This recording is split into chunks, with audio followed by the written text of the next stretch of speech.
on peut solliciter Emmanuel, savoir ce qu'il en pense. Je vais pas du tout aimer l'expression on va revenir au bon vieux qui est Kant selling, parce que j'y crois pas du tout. Qu'il y ait du key account selling, c'est sûr. Que la façon de le faire a dramatiquement changé, on le voit.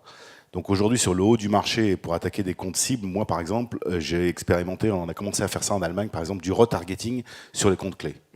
Donc utiliser du DMP pour essayer d'avoir un dialogue personnalisé ou entamer un dialogue personnalisé sur des comptes qui sont ciblés par les sales. Donc c'est eux qui pilotent l'objectif, c'est eux qui pilotent la cible, mais on utilise des techniques d'engager la conversation qui sont complètement différentes et établir le dialogue d'une façon complètement différente. Donc je voudrais juste évacuer le « on va revenir ». Par contre, je suis d'accord sur l'idée que on doit combiner du inbound et du outbound, en particulier sur le haut du marché, pour arriver à cibler les efforts et engager un type de relation et un type de dialogue qui est différent.